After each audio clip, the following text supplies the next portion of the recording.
is the Fitzy and Whipper with Kate Ritchie podcast. How good is that? Welcome to the podcast, guys.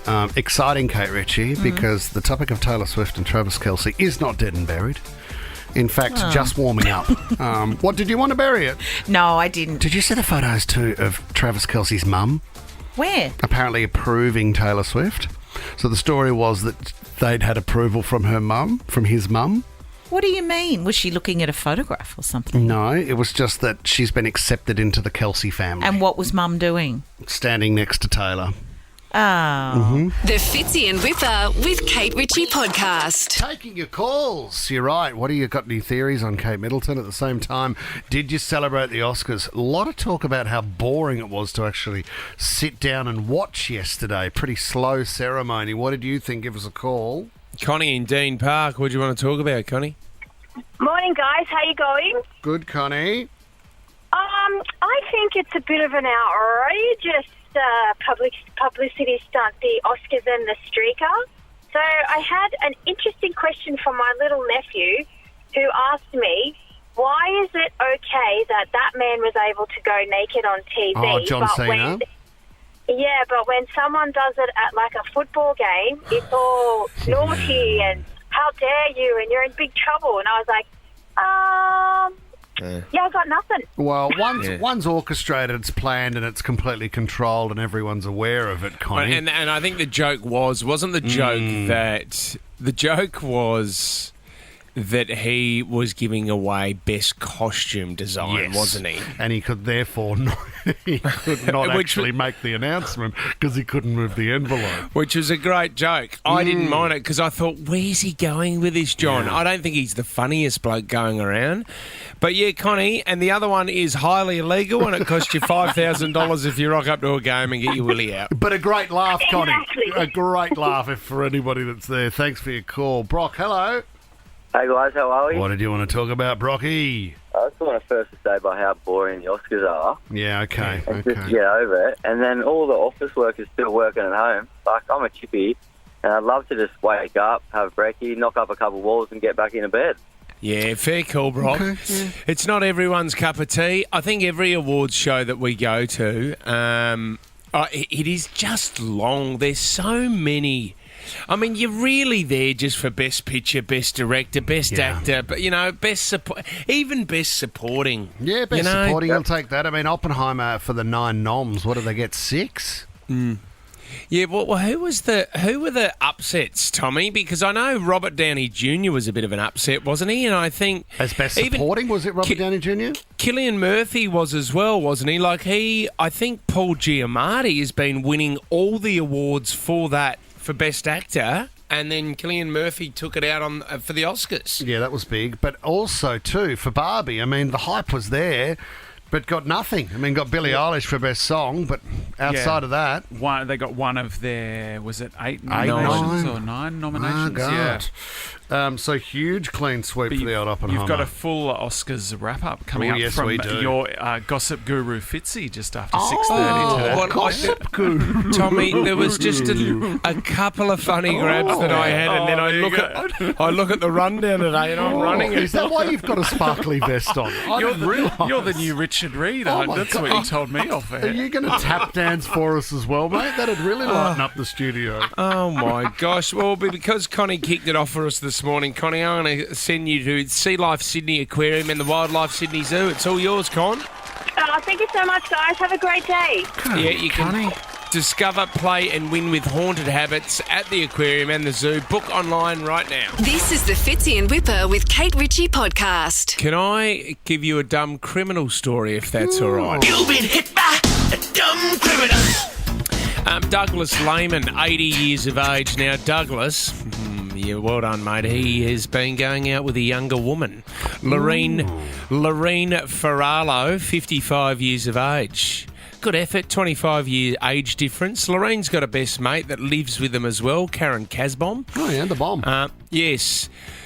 Lorene, though, this is a sad story, Whip, because Lorene woke up one morning and poor Douglas, 80 years of age, passed away in his sleep. Oh, no. Yeah, I know. It is sad. Natural causes. He didn't go through any pain. And you know what? You're laying there next to the man that you love and you think to yourself, what do? Do we inform family? Do we start getting his funeral ready? Or do we try to prop him up in the car and take him through the ATM drive-through? Yeah, okay. So this is a weekend at Bernie's style case where they then propped Douglas up, put clothes on him, a hat, put him in the car. Now, if you've been to America before, you know how they have drive-through ATMs? Do they? Okay. Yes. So over there, he was allowed to get money out as long as he was in the car with his girlfriend. So he'd done this before. The bank knew who Douglas Lehman was. Yeah. And sometimes he'd be in the car, front seat. G'day, guys. It's all right. Lorene's here. Can you just take $20 out for her? That's fine. But this day he wasn't talking too much. Karen was in the back seat with his arm just going, g'day, guys. Don't take out $500,000. In fact, drain the account. They took out $900. $900. Okay. With poor Douglas. Douglas in a tracksuit. Douglas is in a tracksuit in the front seat. He's probably filled the back of his strides. He's had an amazing life. No one's been informed yet. Nah. They took out $900, and then Lorene Ferrello and Karen Casbom then took him to the local medical centre and dropped him off out the front. In his tracksuit? Without providing any information about the man or themselves. Just left him there on the side of the road while they took their $900. You would think that... There's a couple of questions I have here. First of all, wouldn't you try to go for a bit more? Well, they obviously didn't. He didn't have enough in the account. I mean, you would have drained it, wouldn't you? Or couldn't you just drive around for a few hours more and maybe get another amount out? Well, you could just leave him in the car day after day. It's Douglas again. I'm back. How are you? I always thought... Another 900, please. I always thought Weekend at Bernie's. No. It was such an amazing movie. Yeah, but I reckon this is a little bit National Lampoons as well, where they stuck her to the top of the car, poor grandma. Bernie would have had to been on the nose. When it was the third weekend and they've taken Bernie to another party. I know. He would have to been on the woof. Especially when he sat there in the sun a lot of the day. I didn't see anyone put sunscreen on poor old Bernie. And his skin was still amazing. Beautiful skin. It was such an amazing movie. There's another one, Tommy. Weekend at Bernie's 2 should not have been made because the first one was such a masterpiece. Totally. Yeah. Too hard. Guys, he hasn't rotted yet, so we'll prop him up for a couple more laughs. The Fitzy and Whipper with Kate Ritchie podcast. It's golden time, everybody. There are actors. I love you bigger than the whole sky, my girl. Can you imagine if a nude man ran across the stage? Male body is not a joke. Mine is. I'm just anywhere else I'd be. Welcome to the 96th Oscars, everybody. And the Oscar goes to... The Oscar goes to... And the Oscar goes to... I mean, first things first. Congratulations, Oppenheimer. Wow, how many Oscars do you want? That's a heavy bag on the way home. Domination. Outstanding work. That was huge. Let's talk about, if we can kick it off first, because I made this call yesterday that I love this song so much. Billie Eilish, What Was I Made For? Won Best Original Song. She performed it live. This is it. So lovely. I was looking at Billie Eilish thinking, are you very hot in that outfit? Heavy set, you mean? Well, I think it may have been Chanel or something, but it was a tweed skirt and a blouse and a cardigan and very Billie Eilish. Very Billie Eilish, very covered. Oh, my goodness. That's a heavy coat. Oh, you were on the red carpet, fully dressed. Phineas, her brother, also was up there accepting it. His name is engraved also on the Oscar that they won yesterday. Second Oscar for them. So, that's crazy. How old's Billie Eilish? What 13. is she? 24, 25, and she's won 2 Oscars already. Wow. Good night. Jimmy Kimmel. I like Jimmy Kimmel. I think he's a great host. Very, very funny. There was a bit where he had like a minute up his sleeve and he said, look, we're actually ahead of schedule. And he said, do you mind if I read out a review from someone who, on my hosting skills? And he basically read out this horrible review of he was the worst host of all time. Then at the end of the review, it said, "Make America Great Again." He said, he goes, "Try to guess what American president that was who reviewed my..." And then he went on to say this. Well, thank you, President Trump. Thank you for watching. I'm surprised you're still... Isn't it past your jail time? Funny That line. did get it. John Cena was quite funny as well. He was nude, wasn't he? How ripped is he? How big is that guy? Do you reckon he was completely nude, Kate? That's the thing. I did have a little look. I was trying to think. No, I'm just thinking. He would have had a sock on.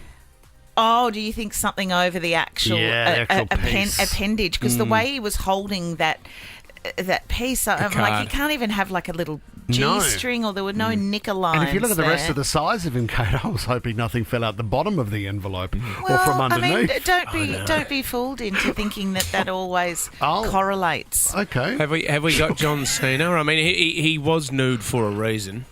Can you imagine if a nude man ran across the stage today? I said, can you imagine if... Psst, Jimmy.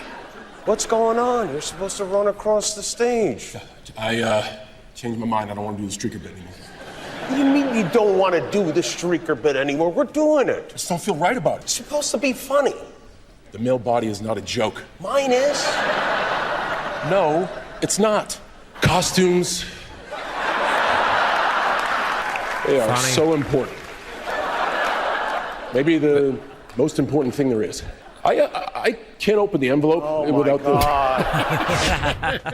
Very good. Very good. Emma Stone, she had a bit of a wardrobe malfunction as well. Hers burst.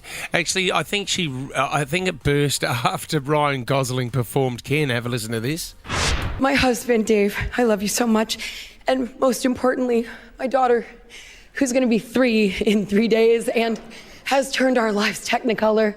I love you bigger than the whole sky, my girl. So thank you so much.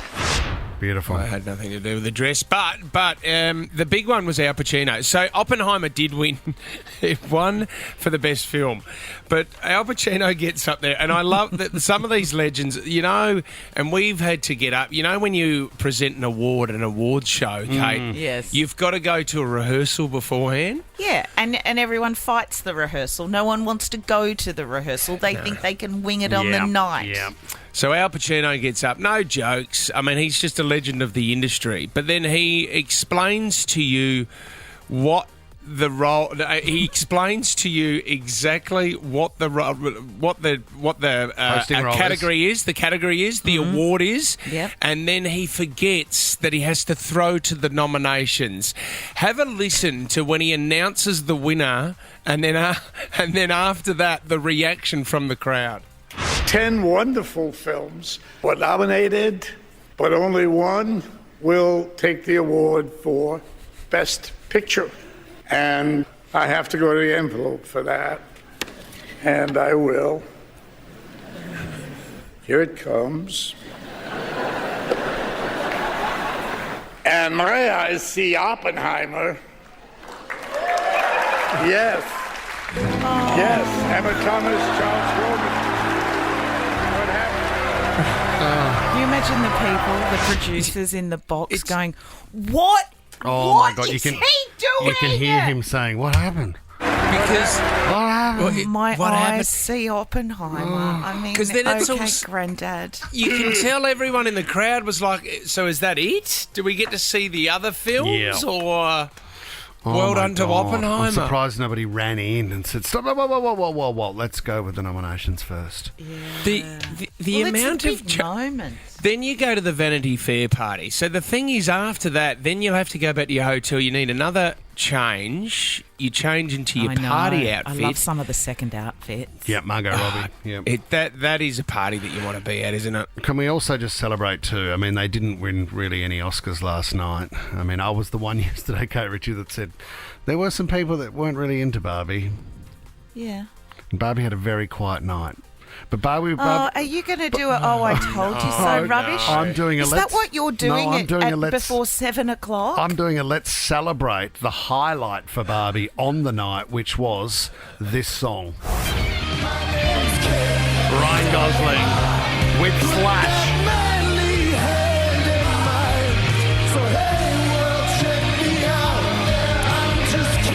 Did a great job. It was the highlight of the night, wasn't it? Well done. It should have won more. I mean, the only thing is, the only saving grace for them is that, I mean, it took home, hasn't it taken home over $1 billion of gross? Yeah, exactly. I get the feeling in these situations, a film of the enormity that Barbie was, all the attention, it feels like someone, if this is the way it does work, someone in the Academy, it was just not their year. You know, someone didn't like it. Mm-hmm. Someone in the room during all of those meetings was like, about it. No, not that pink movie. Not Barbie. I'm telling you that right now. The Fitzy and Whipper with Kate Ritchie podcast. Quickly jump in before the news and mention a little story. I thought it would be safe to tell this story because I don't think we're travelling as a team anytime soon. But this is a story to come out of the air. And you know literally, we are. Fitzy. Oh, no. I saw this floating around in, I like to do global news. There was a lot of Oscars yesterday. So I was reading the international news. There's a story about a flight. I love flying stories, Kate Ritchie. Where the plane just froze and dropped out of the air. It didn't drop completely into the ocean, but it was flying. It turns out it was a local story. Yeah, it was at Sydney Airport yesterday. It was. Yeah, what are we talking about? It was going from Sydney to Auckland, and it people are describing it as the plane. 50 metres. It literally froze. It fell, and people had to be rushed to hospital. Like 50 passengers. So what? One so in what, a they hit the serious roof? condition. I'm guessing. No, maybe they didn't have their belt on. Technical glitch. I don't even know the name of this airline. So great start because I'll never get on it. Absolutely not. I don't even know how you say it. Who was it? I don't know. No, let's not maybe say it, but I didn't recognise the airline. Yeah, they've got a bit of history too if you look into them.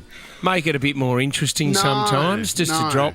I don't mind. It makes you feel alive, doesn't it? Yeah. It's like, to know, okay, this flight's going to be an hour 45. About an hour 20 in, we're going to have a bit of turbulence, so strap yourself in. It's good to know. Nothing Get yourself ready for it. Remember that flight we had back from LA, Fitz, and I went to ask to speak to the captain because I wanted to have a chat about some of the turbulence. He came round and sat next to me 4 times throughout the flight, just to have a chat, and it got to the point where he was so friendly. I loved your chat, but if you could just go back to flying the plane, that'd be great. Yeah, I'm scared. I'm more scared of the chat. Yeah, you than get back I to the am cockpit if you wouldn't mind. Of the turbulence. That'd be great. Anyway, have a good day, Whip. This is the Fitzy and Whipper with Kate Ritchie podcast. Kate Ritchie, do you really want to talk about Harry Potter? I really do. Oh, you know I can't stand Harry Potter. Oh, Dumbledore, show us your wand. Well, you say you can't stand it. The whole team's behind my story now because it might slightly You just irritate want to annoy me, don't you? Look, no, we have actually, in our house, just discovered Harry Potter. Oh. So, in fact, even last night we were watching a little bit of the third movie. Which, what's that one called? Ring of the Diamond? I don't know, but it's got the Dementors in it, and it's a little scarier. What's the third one called, Jess? It's The Prisoner of Azkaban. There we go. He's the murderer. Azkaban. Well, you think he's the murderer. Anyway, I don't want to give anything away. No, I'm not watching it. It's so exciting watching it with my 9-year-old because she's read the books. We're nearly up to number 4. Righto. And so watching a bit of the movies, and she's educating me along the way. It's really fun. Oh, I Harry. see it as my version of the Magic Faraway Tree. Yep. I was going to grow kids up. book. By Enid Blyton. Yeah, like Faraway Tree. I was actually going to go and live with Mrs. Washerwoman, and now one day I will become her. Mrs. Washerwoman. See, I was a big Hobbit fan, Kate, growing up. I wanted to be Bilbo Baggins, you know what I mean? Which one And was so he? he sorry. I went to a school where if your nickname was Baggins, you got busted dealing at the school. So I didn't go down that road. But it was, I was so into it. And then Lord of the Rings, started reading that as well. So was The Hobbit Fitz a lead-in? Like, was that prequel to Lord of the Rings? Or was that one of them? Yeah, Are it they was. tied in together? I don't know. The Hobbit was the first one, then it led into the Lord of the Rings. I'm probably going to get someone ringing us on 13 20 Are they the same characters in The Hobbit and Lord of the Rings? Well, you thought Harry Potter was The Hobbit. I thought it was Harry Potter, Lord of the Rings. But then I remember being in grade 5 and I saw somebody reading The Hobbit and it was, a foot thick. Like it was the thickest book I'd ever seen, and I went, forget about it. And that just freaked you out. And you said, I'm only on page 5 of Grug still. Grug, without the word. I can't get to the end. All right, I still don't know what's going to happen. Can everyone please be quiet? Michael will be now reading his analysis of Grug for everybody. Grug went to the beach. Tommy, you've got an update on Hobbit and Harry? Yeah. So, guys, it's a prequel. The Hobbit's a prequel. It's set 60 years before Frodo went on his epic journey. 60 years. Frodo. And you know what? There's a book for each year. Like, let's be honest. Get involved. 13, 24, 10 if you are a bit of a Hobbit fan, or maybe you're still into something that you probably should have grown out of. Yeah. I think it's nice that people have grown up with these wonderful characters and they still feel connected to them. You know that woman, the actress, what's her name? Miriam Margolyes. Is she the one that we've had on the show, Tommy? Tell the story about how Arnold Schwarzenegger farted on her. Yes, that's right. Yes. Oh, how wonderful. She's very dry. I think she even had a show on the ABC or SBS or something where she travelled around Australia and just rolled her eyes at people and kind of, I really like her negative attitude towards life. And that doesn't stop when it comes to Harry Potter fans, because she's actually come out and said that, she understands that there are diehard fans, but they read these books when they were children and they probably should have grown out of it. This is her. I worry about Harry Potter fans because they should be over that by now. It was 25 years ago and it's for children. I think it's for children. But they get stuck in it. I do cameos and people say, oh, we're having a Harry Potter themed wedding. And I think, gosh, what's their first night of fun going to be? I can't even think about it. No. Harry Potter is wonderful. I'm very grateful to it. It's over. It's a kid's book. It's not a kid's. I don't think it is a kid's book. I think it initially it's a kid's book, but I do think it ignites something in all of us if you get into it that you should hang on to. Well, I do believe it's a moment in your life. You want to transport yourself back. Actually, 13, 24, 10, what do you think you're too old for? And what are you still into? I've got a story, because when I remember we took the Pokemon cards to Good Games in Top Ride, because Lenny had a $500 Pokemon card.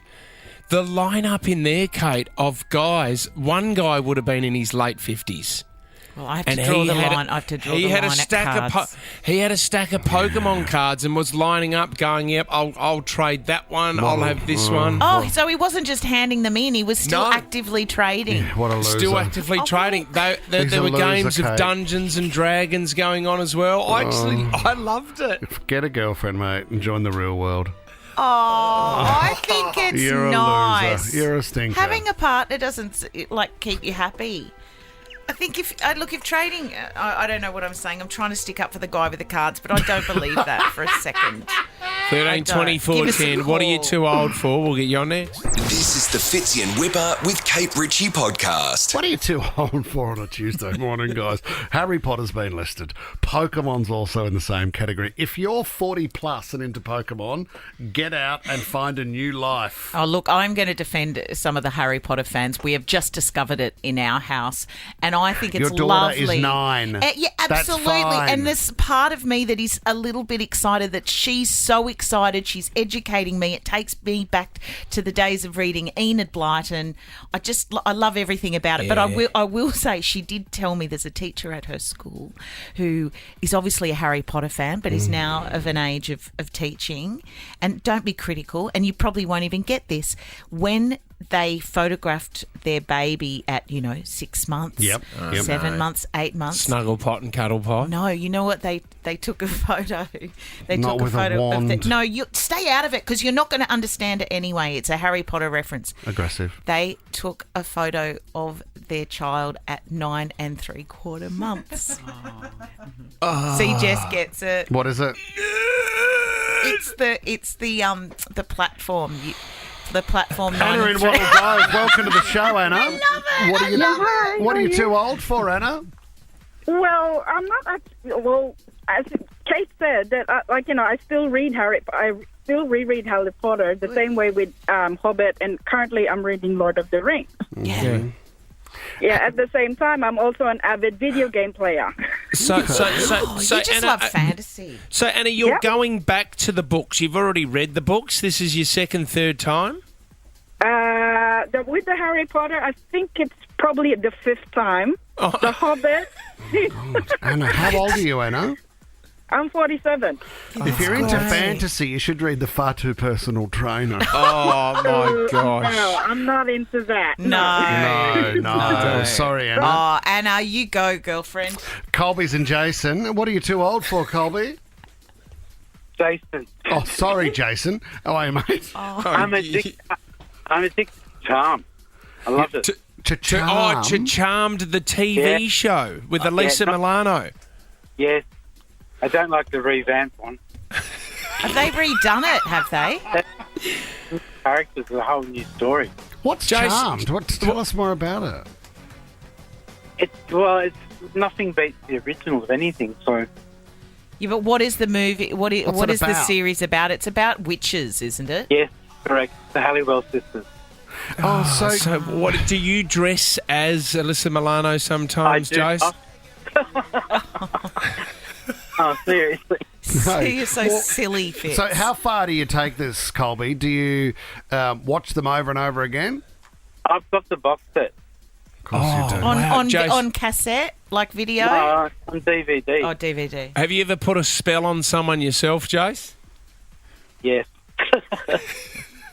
Well, that would mean you would like, what was that other series? Oh, with Sarah Michelle Gellar. Twilight. Sabrina. Do you like Twilight, Jace? No. No, Sabrina? Sabrina the Teenage Witch. That's very funny. Okay. Thanks, Colby. Good to chat. Jess in Wilberforce. What does your husband still collect, Jess? He still collects Matchbox cars and Hot Wheels cars. Now, I can understand that. Hot Wheels cars are a different category. Really? Oh, that is... But no, it has to be a specific type. So he's a Land Rover fanatic. Yep. Any type of Land Rover, well, he has to have it. He has me going to Target, Kmart, Big W. Where does he and display searching them, all the Jess? time. Where does he put them up? Okay. So he's in the process of buying a display case. It's been the last couple of months back and forth. Do I get a timber one? Do I get a black one? Do I get a white one? So he's just in the process of buying a display case for them. And where is that going to go? In your bedroom? So he has tried to say it's going in the house. I keep saying it's going in his garage. Yeah, that's a fine line. It's like model trains. I think it might be Rod Stewart, Tommy, who has an unbelievable model train collection. Well, he went out west. But he you went know, out to... Kerry Ann's husband, prior to him passing, he was a huge model train guy. And the train ran all the way through the house. Can you imagine if you'd cracked and you're standing in the kitchen having a tantrum? Well, I found it a bit weird when I went over Tommy's house the other day and he was on the Scalextrics in his Phantom outfit. That was weird. His Phantom silk boxer shorts. Not inviting you back. This is the Fitzy and Whipper with Kate Ritchie podcast. Obsessed sporting fans. I do love this, and we all love our team, don't we? There's nothing better than when you watch Australia play West Indies in the Caribbean and you see some bloke in the crowd with a Parramatta jersey on, you know what I mean? Nothing better. To go to the effort, Kate, to go all the way over to the Caribbean just to wear your Eels jersey. I love that stuff. I really we do. just saw it in Vegas, didn't we? All the supporters.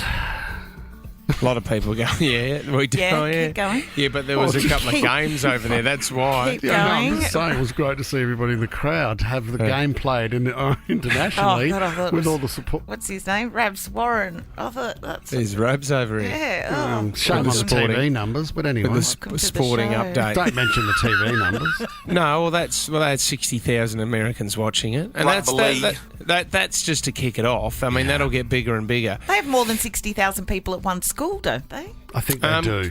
The Kansas City Chiefs, I need to talk about them because they're the Super Bowl champions. Yes. Do you remember that game? We spoke about it. There was a game that they played throughout the season where it was minus 20 degrees in the crowd, Kate. What? They played the game and they still had a packed crowd. That's what I love about obsessed fans. I don't care how cold it is, honey. I'm still going to the game. Do you know what, though? It came at a cost, though, because some of the people who attended it had to undergo amputations after suffering frostbite watching the game. That is extraordinary. They've got this on page 15 of the paper, Fitz. It says the wind chill got down to minus 33 degrees. It's crazy. Isn't it time to go home when you're stuck to the chair? Yeah, but it's a close game, Kate. You can't move. You literally can't move. Well, You're frozen. I get it. They couldn't leave in case Taylor turned up. Yeah, well, that's the thing. They were waiting for the wave from the box. What's she going to do? With her gloves on in a heated room. What about the players, though? If you're talking about people sitting in the crowd in those temperatures and having limbs amputated, but I mean, I know the players are running around, but they're wearing far less than the people in the crowd. The body's pumping, though, man. The minute you stop, you're gone. And they're only out there for like Next 45 thing you know, seconds. your toes, your fingers, they're turning black. They're falling off. Yeah. See you later. Did you climb Everest, mate? Why have you got 3 toes missing? No, I went to the Chiefs game, mate. I was there when they got over the Buffalo Bills. Did you get into a fight, did you? How good would a pie be? Now? No. Yeah. See, you wouldn't eat it, Kate, would you? You'd have to sit on it. Yeah. Sit on your fingers, sit on your pie. Have you ever had gravy in your jacksie? Just to save... It's very hot. Honey, do you want a pie? What, to eat or to shove down my pants? I'll have the pie, but not the hot dog. The Fitzy and Whipper with Kate Ritchie podcast. I just got a text from my mom. Yes, because I'm a textpert, an expert at texting. Write my reply. Got me in love again. I love this. We are going to help out Scotty this morning. Look, here's the backstory, okay? So before I give you the text message, I'll give you the setup. Okay. Scotty invited Cassie, who's in his friendship group, for drinks on the weekend. Here's the thing. He wasn't brave enough to say it was a date. So he lied and said that no one else could make it. So he's wondering if this text message that he received from Cassie means he's completely friend-zoned, or is there still hope? All right, so let's break it apart. Message from Cassie reads, Scotty! Oh, that's starting off as a mate already. Thank you for shouting me a cocktail on Saturday. That's nice. You're a good mate and I owe you one. So confirming mateship, but still suggesting maybe there's a chance I could pay you back. So that's quite nice. I know you were talking about getting a drink again this week. I'll check with the guys and see who's free for Thursday. Otherwise, I'm sure I'll see you at Dave's housewarming. Now, there's a lot of friendship elements to that. There's a lot that I would consider that like a... That's like a text message from one of the boys. That's a heavy friend zone. Thank you for shouting me a cocktail on Saturday. You're a good mate, and I owe you one. That's the only glaringly... Can you tell us how she spelt Scotty? SCOTTYYYYYYY. Well, that's highly irritating, and Cassie needs to go. I'm sorry, Cassie. The highlights... Cassie, the first issue is you're bloody annoying. Yeah.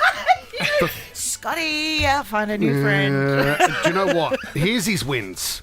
And I owe you one as a win. The other one is, I'm sure I'll see you at Dave's housewarming.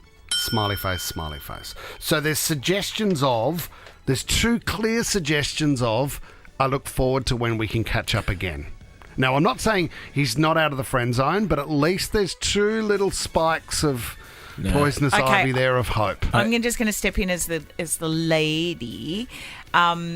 If she was interested, she would have written, "Thank you for shouting me a cocktail on Saturday." She would have deleted "You're a good mate." "You're a good mate," and she would have been a bit more flirtatious by perhaps saying something like... What would you have said? I would have said, Thank you. I wouldn't have replied. And he'd be hanging on my every word. You would have sent a photo of him painting in the backyard. I've fallen on the brush. Thank you for shouting me a cocktail on Saturday. I look forward to returning the favour. Favour is suggestive, isn't it? There we go. As soon as a female uses the word mate with a guy, I reckon there is danger. no chance of a relationship. Because it's very mateship anyway. You don't need to write the words. To write the words is really making, drilling it home. I mean, it's bad also that she says, I'll check with the guys and see who's free on Thursday. Once again, she's still suggesting that she's excited for when they can catch up again. Twice, so I'm supporting that. Safely in a group of people. Scotty, I can't wait to see you with heaps of other people around. Maybe I'll notice you. I'm not sure. What's your name again? Do you know what? For Scotty, if this is the situation we're dealing with, I hate to say this, he's in the long game. If he's serious about this right now, he's going to need to play the time spent together equals possible attraction game. And that can happen. There's a song about that at the moment, which I heard the other day. About wearing someone down. Is it Texas Hold'em by Beyonce? No, it's not Texas Hold'em. Close. But that's what Scotty needs to do. He needs to know when to hold Greedy? them. No, not Greedy by Justin Timberlake. No, Tate McRae. Oh, sorry. The Selfish I was thinking of. Conrad Sewell? No, it's not Conrad Sewell. Damn. So he needs to spend a lot of time with her, or he needs to find himself a set of testicles and say, hey... Oh, I don't like that term. You know what? When I invited you for a drink the other day with the guys, I was too nervous to say that I really was hoping it was one-on-one because I've got feelings for you. I think that's what he needed to do. Should I pursue this? I really like you, Cassie. Is it Cassie? Yeah. Annoying Cassie. No greater case than Tom Ivy. Why are we doing this? Well, when Tom was keen on Inga, they were friends, and he had to step out of that zone and say, hey, you mean more to me than a friend. Takes a lot of bravery. Did you actually do that? No, Did you finally have to say Tom it? No, answer, he Fitz. waited. Why don't He we was let Tom patient. answer? He was patient. Just let Tom talk. I did take my time, Kate, but I had a few false starts when I was trying to get my message across to Inga, That didn't work. Yeah. And did you have a friend, Tom, the whole time going, do it, you weak tit, have a crack. Why aren't you going to do it this Saturday? Come on, weak. Yeah, that was Whipper. Yep, that was Whip. That was Scotty, was it? That's what he did. Years. That's Oh, him my playing God. Cupid, apparently, Fitz. Hey, Scotty, good luck, buddy. Appreciate the message. Very soon, guys, more updates on Kate Middleton's Photoshop family photo. We're going to cross to London shortly to get an update. The Fitzy and Whipper with Kate Ritchie podcast. The lead story today, which everybody is talking about, is this photo out of the UK. And we saw it yesterday, Fitz, where it was meant to be a sense of confirmation that everything was okay with Kate Middleton and the royal family, and a photo of her and the three kids was released. And then all hell broke loose because the reports were that it was Photoshop, that it was AI, there was details regarding the hands, the amount of fingers, the face that was actually taken from the front of a Vogue cat magazine. And then issued last night, very late in the piece our time, was the statement from Kate Middleton herself apologising that she's an amateur with Photoshop. Now, I don't know who in their right mind, one, is behind this and suggesting that Kate should take the blame for the Photoshop, because never, ever has a photo been released by the royal family and it been Photoshopped by the member itself. The thing that I find funny is that they're trying to make Kate look relatable like every other mum at home, on Photoshop, on the computer, on her Commodore 64 at home, trying to change a few things.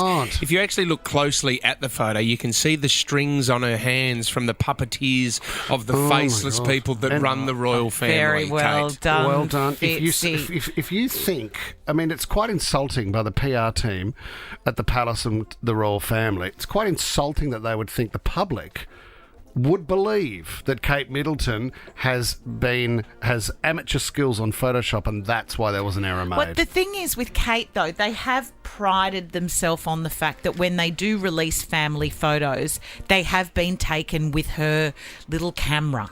Do you know? I think that is. Look, I'm a royal fan. I love Kate. I've even worn my polka dots today in memory of her. Diana. That makes it sound like. What has she got? Diana. Diana is polka dots.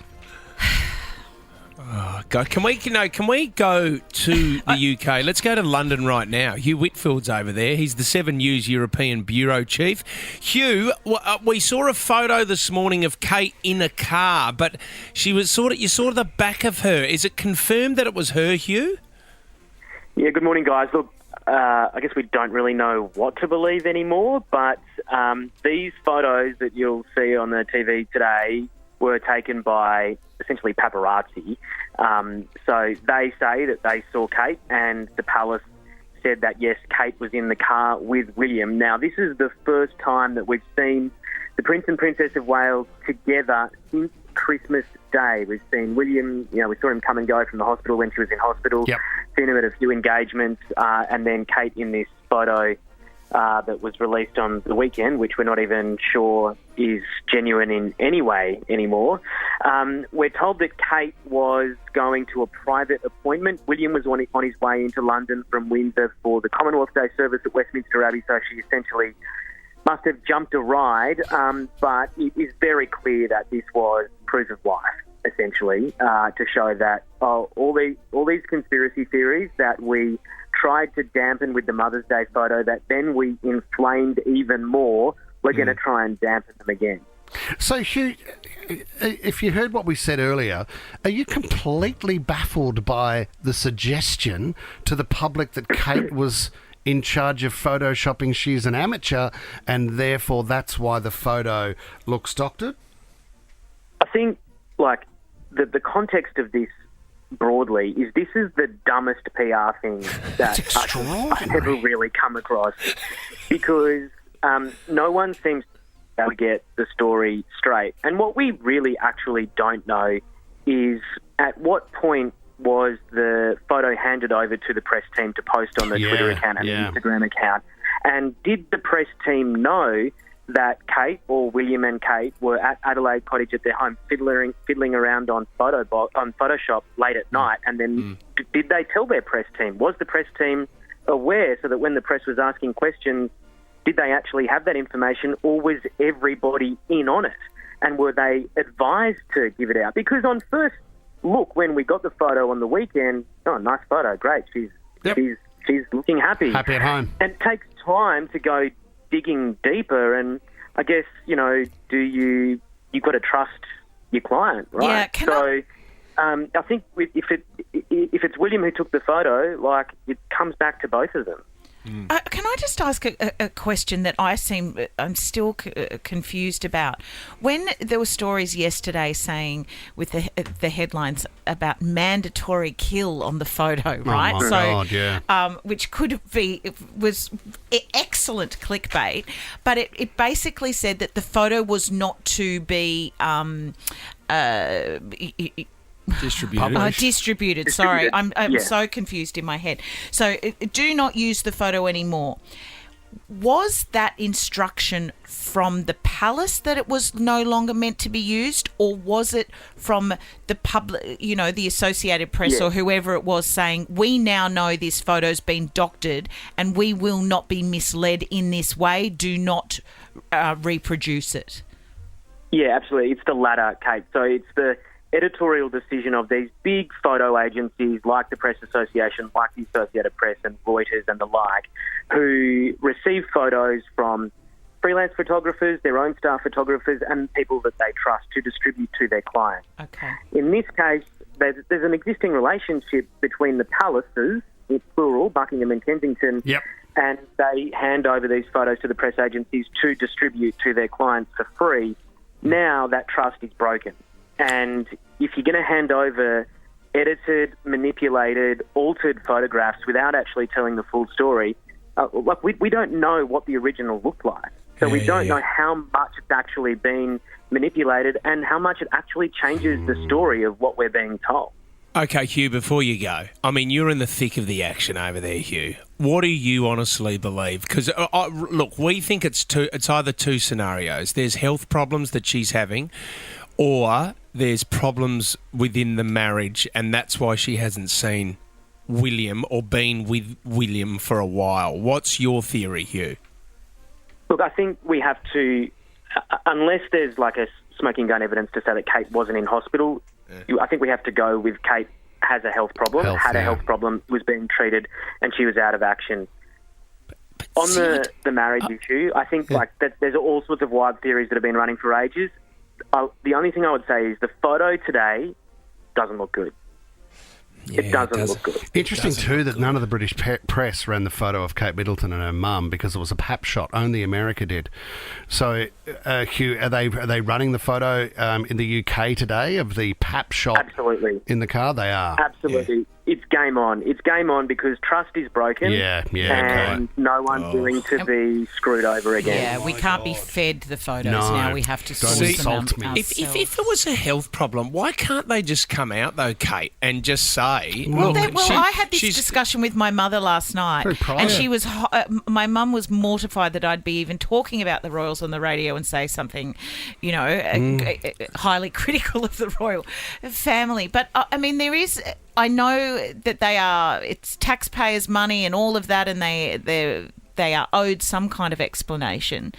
But sometimes health issues are your private issues, whether you are Kate Middleton or not. Or Kate Ritchie, Yeah, but speculation. I mean, putting us in the same sentence, I'm highly impressed. But when you're Kate Middleton, it's not your private issue. That's the thing. And when there's so much speculation now... You could, but why can't the royal family just come out and just say, look, this is a medical problem that we can't talk about right now? That's all you need to do. Isn't that what they've said? No, they haven't. No, they haven't. They've given us nothing. But initially, they said she had abdominal surgery. Three weeks in hospital. Let's cross to Heather Ritchie, who's in Campbelltown now for an update. Thank you, Hugh. We appreciate your time. We know how busy you are. Thanks, Hugh. We're on.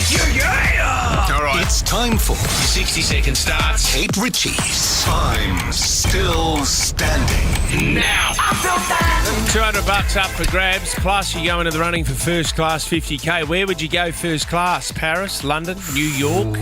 You choose, and we'll throw in $50,000. Julia Mossvale, you're in the running. Congratulations. Now, you loved Ryan Gosling's performance yesterday at the Oscars, Julia, did you? I did. I thought he was fantastic, and to have Slash on there as well, how to top it off. So true, Julia. Well said.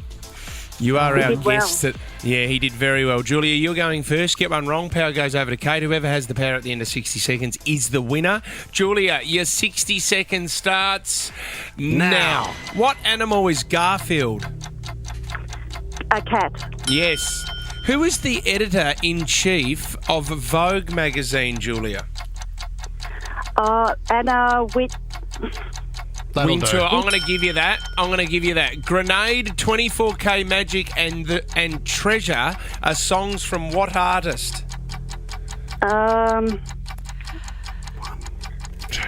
Too long. Bruno Mars. Kate, over to you. In NRL, what city do the Knights hail from? Newcastle. Yes. Who presented an award fully naked at the Oscars yesterday? John Cena. Yes. James Bracey presents the sport on which channel? Channel 7. Yeah, no. Channel 9. Julia, over to you. Did Prince die in 2020 or 2016, Julia? 2016. Correct. What size is a standard piece of paper? A4. Yes. Is Niall Horan Scottish or Irish? Julia, you've got it. Julia. Julia goes bang with $200. Had a win in Mossvale this morning. Woo! Thank you. Mossvale celebrate. That is huge. Go Mossvale. Is it still chilly there or already warmed up? Oh, it's starting to warm up. You can really feel it already. It's starting to heat in the air. Good on you, Jules. 200 and also first class and 50K. Oh, I love it. Go New York. Go New York. Yes. Oh, that would be your choice. I think I'd be off to London. Hang on a minute. It's been on my bucket list forever. Julie, you've also got something else here. You've won a family pass to Kung Fu Panda 4. Oh, cool. Family pass. That's going to be brilliant. You've made my day, guys. Nah, you're a superstar, Julia. I love you. Thank you. Enjoy Thanks, Kung Fu Panda. Thank you. This is the Fitzy and Whipper with Kate Ritchie podcast. Want to talk to you about a couple of pets that we've got at our place. I haven't made this announcement, and you did this not long ago on the show. Fitz, you surprised us when the Fitzgerald family had bought a brand new kitten. Yeah, I haven't even spoken about Luna yet on the show. What's it called? Luna. Yeah, what a great name. little Luna. What sort of cat is it? We got her from the RSPCA, so she's a rescue cat. and she's a new little addition to the family because Lenny wanted a cat the whole time, and now Luna sleeps with Lenny in his bedroom. And How cute is that?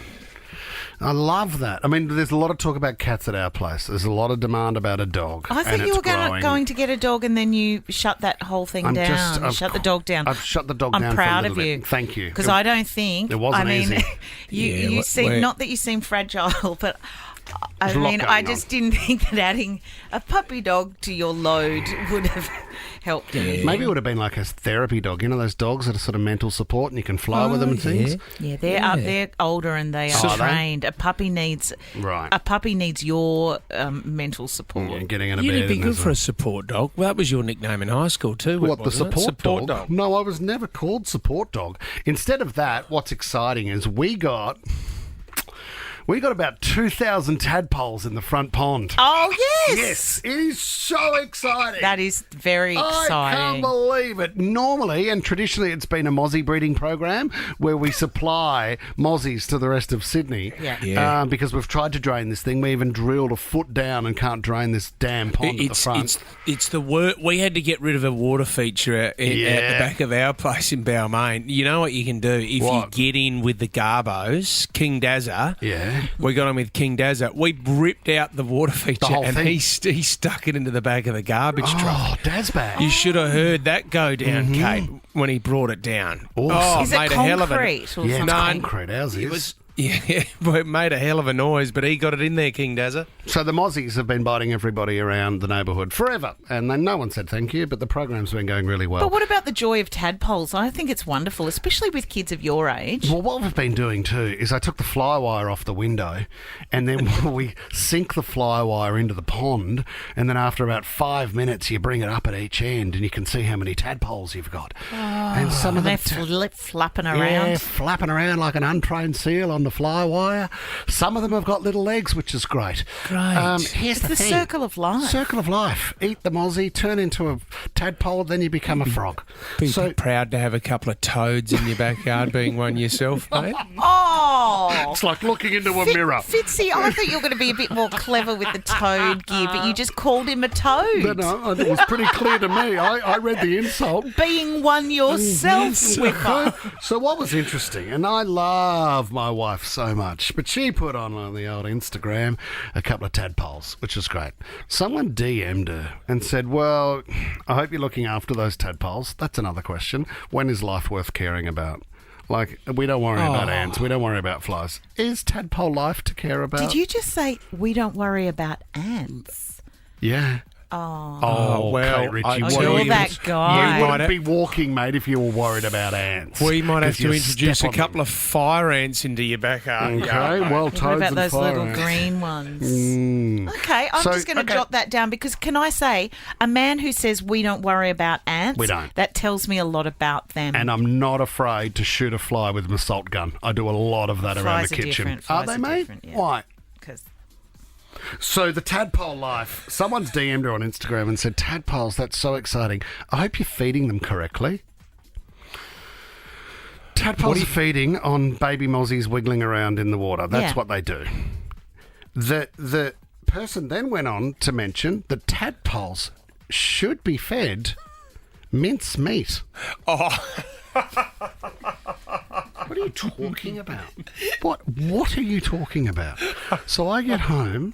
and you start eating mincemeat because you've seen the two words. They are rose bay tadpoles. So I've got... He's pretending I'm now still a toad eating mincemeat. Is that a toad eating mincemeat? Homer Simpson drooling. No, that's exactly what they say. Sorry, Simpsons reference. So I get home. Neither did I. My wife is in the front yard with some prime mincemeat. Extra lean. Extra lean. Cooked? That she's bought. No. And she is dropping the mincemeat into the pond. How does she Now you've got rotten meat.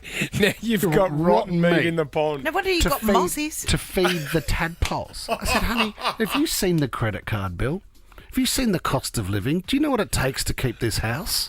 I said, have a look around and ask yourself the question, what makes this work? Because I would love my husband if I had one He's a to toad. speak to me that way in my front I yard. said, buying mince meat to feed tadpoles is not in the budget. What sort of tadpoles are these? They're going to end up with gout. They're going to end up wearing a suit to the races. What are you doing? Why are you wasting our money on something that really... Do we care about its life form? Frogs are very important, and they're on the brink of extinction. Yeah, Generally. Well, lots of... Shut up, Tommy. Lots of different kinds of frogs. No, they are. Okay, I don't want to get bogged down in the cane toad discussion, but frogs need our help. Fitz, do you know what I love about this? Kate Ritchie cares so much that when she came over on Friday night, she took a jar of them home and left the lid on the jar and they all died. This is the Fitzy and Whipper with Kate Ritchie podcast. On your mark, set. Tell everyone, what time did you get to be the world record holder for the 300 metres? 57.57. Oh, you've smashed it. You have smashed it, Helena. We are the champions. I mean, I made the big call that I would be able to beat that record over 300 metres. Hamish Donald Blake, welcome to the show. I do find it funny that he thinks a 300-metre race is an endurance event. I consider it a challenge. I consider it a challenge, and I've taken on that challenge. Can I... What's your racing career? Just general sprints. Racing to the toilet in the So middle of the what night? is that a tournament? Is that like just general sprints? Is like general sprints Olympics. Did you say Right. sprints? Yeah. Oh, Did sprints. you? Nine of them. How did you go at sports day at school? Sports day was quite good. I wasn't bad in the 800 metres. And I also, as I've told you before, quite strong in the shot put. Sort of the fact Yeah, but shot put, the skills of shot put are not going to help and you. the first 18 footballer from year 10 through to 12. You were fully matured at the age of 9. Age of 4. That always helps. Can I just say, for anybody that hasn't got out on the track recently and had a look at 100 metres, it's grown. 100 metres... Things are meant to get smaller as you get 100 older. metres looks so far. You've never stood at the top of a 100-metre Man, track. yesterday it looked like an oasis. It was so far away. I Like was- a man walking in a desert that thinks he can see water. Oh, God. That's how far down the track it was. I saw you on Instagram. There's a video up at the moment, I think, of you just checking out the lay of the land. Yeah, I mean, yesterday And I was get hot. the feeling you are not feeling as confident as you were last week. You couldn't have said it better. Helena's run really fast. I Oh. want to add that in. Here we go. I don't want to undo or take away what she's done. Do I think I can beat it? Absolutely. I'm not questioning that. Here's the thing. When I look at Helena's run compared to the warm-up I did yesterday, it was a lot hotter where I was. Track was a lot softer. Shoes are a lot older.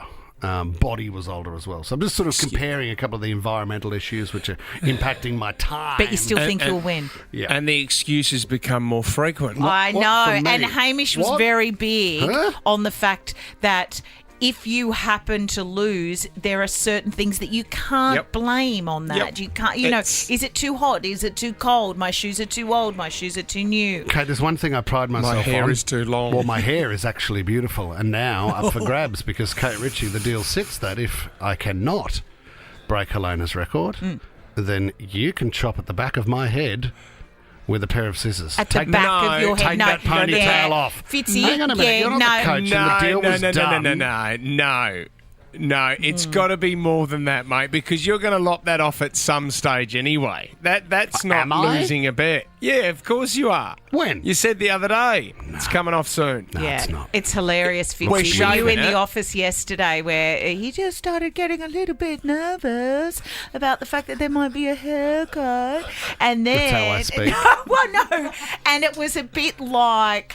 I don't really want you to do anything. I thought Hamish said I could shave your head. No, he never said that. Well, he did say shave. Well, he was wrong. We're shaving. What I want you to do... Yeah. Okay, so yesterday, and you're right, it is up on Instagram, I went down and hit the track, got my drone out so you could have a bit of a look at the action. I sent it to my trainer, Hamish, Donald Blake. He wrote back, great warm-up. When are you going to start the run? When are you going to really attempt it? Anyway, the warm-up was my best effort. My hamstring is sore this morning. Oh, did you run 100 metres? Yeah, just the 100. Only 100? Yeah. Oh, you're an idiot. It's like... When are we doing this? How long have you got to warm up? It's like this Friday. Ned Brockman posts 160 kilometres. Yeah.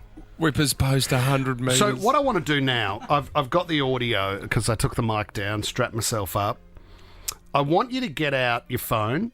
Me now? Yeah. And Fitz, everyone can play along. Go to stopwatch. All right? So understanding that I really need to be this around the 19-second mark as an average over the 300 metres. Are you going to run the same speed each 100 metres? Hopefully. You can't. Good luck, buddy. Okay, here we go, Jess. So, okay, here we go. Okay, on go and on stop. On your ready? marks. Get set. Go. Right, here we go. 5 seconds. Are you rolling down a hill? Galloping. Rolling 10 down seconds. a hill, that's brilliant. He's fallen over. Ready? Stop. 18:30. 18:43 I've got. Okay, so we're in the 18s. Now, if I keep an 18 flat, I'm at 54 but you seconds. won't. You absolutely won't, because I'm telling you now, you haven't even been trained by a sprint trainer, for example, to know how you need to pace yourself over 3 lots of 100 metres. You're going to die in the arse. Well, you referred to your ass as a powerhouse not long ago. So let's check in with your personal trainer. Jason, welcome to the show. Hello, guys. Jason, hello, Jason with a Y. How are you? Hello, Kate. A lot of slagging from a co-host here who hasn't done it herself. But, Jace, you know a bit about sprinting. And you would have been impressed that my first run yesterday sat at just over 18 seconds. Any tips for me? You got to do better than that. Oh. All right, professional tip, Jace. Good start. At first, when they told me about this challenge, I thought, yeah, you could do it. How old are you? 44. 44. She's only 6 years old. And I coach little athletics. I'm familiar with this age bracket. Yeah. So I know what I need to do.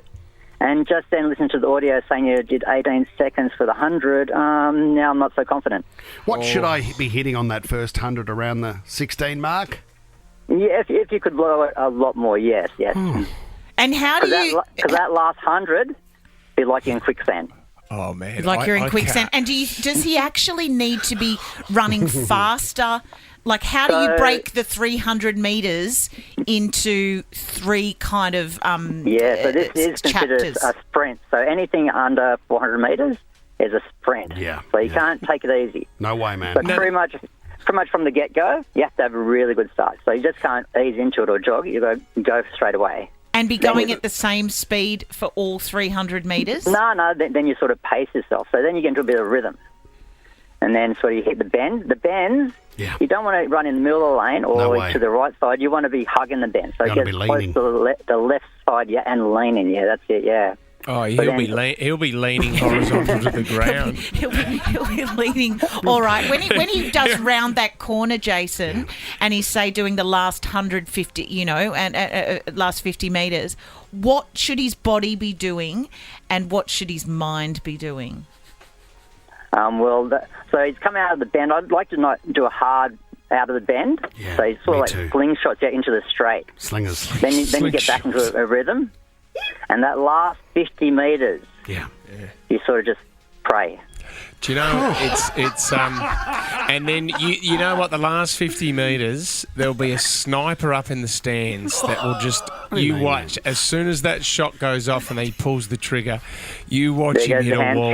That will be the most it'll be the most glorious piece of vision I'll ever see, when the lactic acid builds up in your legs, those huge thighs of yours. Big tree trunks.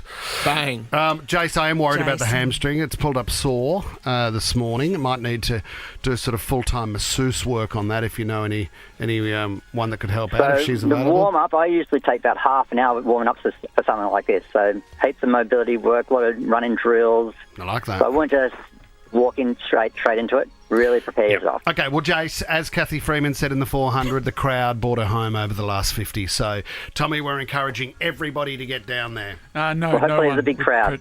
No, or at least the first 10. Closed event. Family Cut members. to 10, be one of 10 to see. Well, no one wants to see you cry, so best we don't invite anyone down there. Where would you like to go first class? Paris, London, New York, or ES Marks? The Fitzy and Whipper with Kate Ritchie podcast. Good news is, guys, we've tracked her down, Natalie Imbruglia. She's on the line now.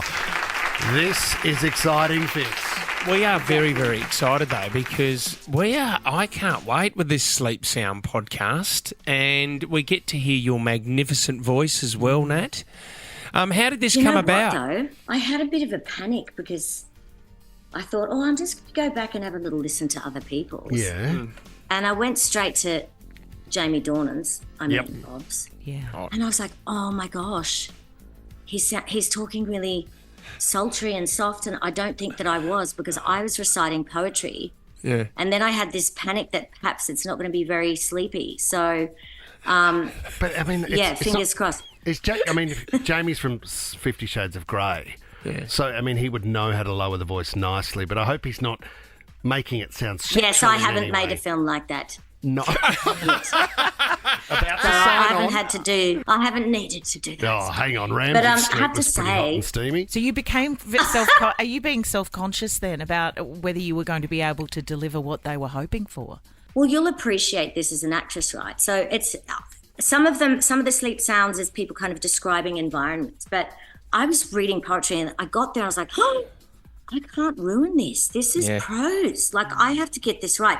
Did you do that with songwriting? I know Michael Hutchins used to do that. So he would write down poems and then he would combine those poems for his songs, Nat. Do you do that with your songwriting sometimes? You mean his own poems? Like yes, his own poems and just put them together, and then the Farris brothers would find music for it, and that's how quickly it would come together. But he always just used to jot stuff down that just came to his head. You know the problem with that? I didn't have the Farris brothers. Yeah. So I would write things down and I'd go to a writing session. And the problem for me with doing it that way is you're trying to make the music fit the timing of something you've written. Yes. So over the years, I turn up with nothing and I chat. We talk for half a day. Yep. And we just kind of dive into each other's mind, whoever I'm writing with. And then the song writes itself. And the music is the music guides it for me, so that the music will give me images, and then I'll write this. I'll see something, or something we've been speaking about goes into the song, and it's much more liberating and it's much more free.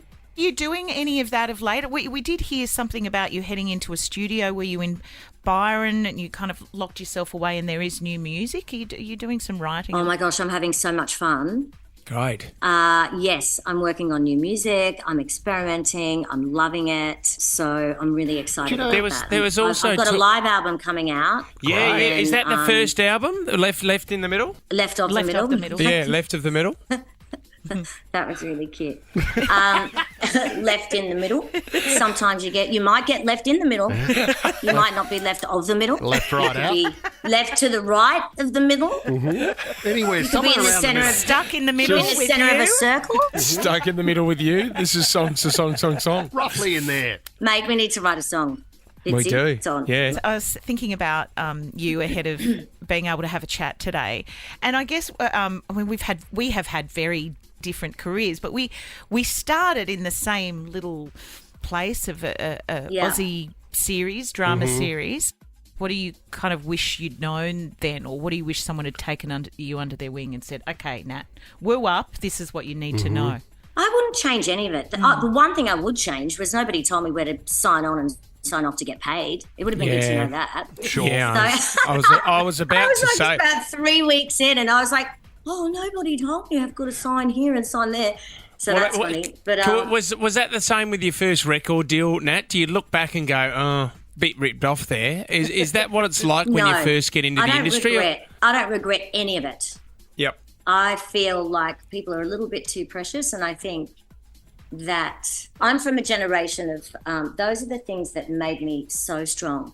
Yeah. Even the things where the exploitative side of it and every interview was like, do you think you got this far because of the way that you look?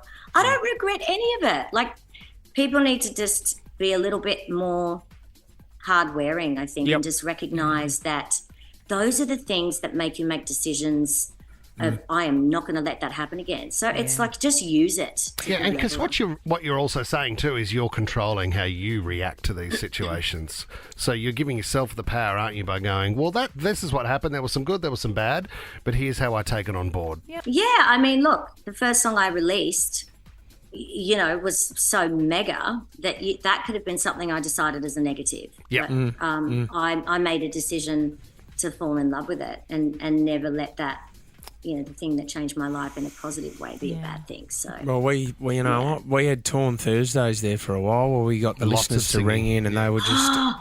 Did you? That. Yeah, we told you about that. So people would just ring in when they're stuck in traffic, and then we'd go, "Okay, Jenny from Penrith, over to you," and then she would continue the lyrics to Torn, and everyone would get excited for the weekend. So good. So good. Well, we'll have to do that when you re-released Left in the Middle, Nat. Left somewhere around the middle.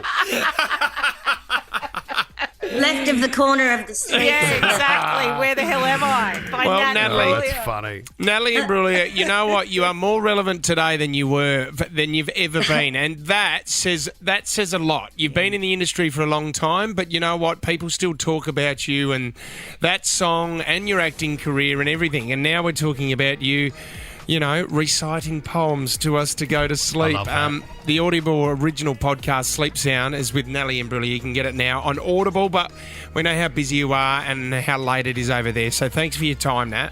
Well, thanks for the giggle. You guys are great. Thank you, Nat. It's nice to chat. Make sure you come in when you're in town. I will. All right. Lots of love. Pleasure to Thanks, chat. Nat. Bye-bye. Love Nat. Big names keep rolling. Nat, you still there? Nat. Man, I don't want her to leave. Where'd she go? I think I'm in love with her. Me too. Nat. No, she's Nat, gone. you there? No, I'm saying she's left. She's hung up the line. She's gone. She's going to bed. No. Tomorrow on the show, Mary Fowler joins us. Nat's Fitzy. No, she's gone, mate. Fitzy? She's left. Mary Fowler's there now, if you want to say hello to Mary. No, she's there. Is that her? No, Nat, she's joining. Tomorrow. Oh, look, you two. Mary Fowler is going to join us tomorrow. Nat and you know Bar. who? Nat Okay, Bar. we are going to have Nat Bar. She's going to do the headline off with Shervo. It's tomorrow. That's tomorrow. Shervo. Is that Is you, she mate? on the line? Nat Bar. No. No. And we've got a huge maths announcement Big math. tomorrow got a at huge 7:30. My goodness. Oh, you two little knuckleheads. We've got a huge maths announcement tomorrow. Massive maths. It's to do with nap plan. See what I did there, maths. No, well, Tommy, can we tell everyone who we've got on the show, or do we have to keep that secret? I just did it. What are you talking about, mate? Who? Who's on the No. show? Haven't we got someone tomorrow from Maths, Tom? Or do we have to keep that quiet? No, you can say. Oh, it's the villain. It is the Jack? villain. No, she's not. No, we've already had Jack. It's Sarah. Oh, that girl. It's the one that went and caught up with her ex. Oh, my God. Sarah will be on the show tomorrow. Okay. And we will have to question the narcissist. We No, will. that's not fair. Can I just confirm, too, we were talking about it earlier, John Cena yesterday, if you want to have a look at the TV, Kate Ritchie, he had a skin-coloured pair of underpants, but really high-cut, sort of tackle-packed front. That is a very large underpants. pouch. Sorry? Large pouch. I've got to get out of here. I'm going to run down to the office and watch the rest of Sunrise. Bye. Fitzy and Whipper with Kate Ritchie is a Nova podcast. For more great shows like this, download the Nova Player via the App Store or Google Play. The Nova Player.